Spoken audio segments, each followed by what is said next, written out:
La situazione del coronavirus in Veneto è sotto controllo. Ora a far paura sono i casi in arrivo dai paesi in cui il Covid è ancora potente e soprattutto i ceppi che i pazienti positivi portano dall'estero.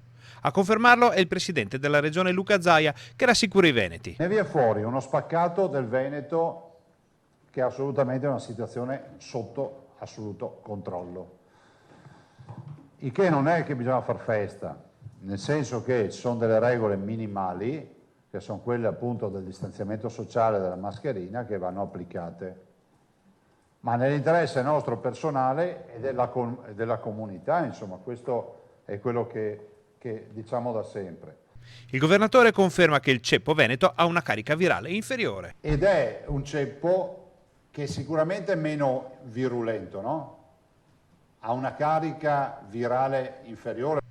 Preoccupano invece i ceppi virali che provengono dall'estero. Allora, noi abbiamo focolai domestici, autoctoni, che non ci preoccupano un po' di più, ovviamente, ceppi di virus portati da fuori, per i quali abbiamo intensificato i controlli. E è un po' la storia da inizio luglio, no?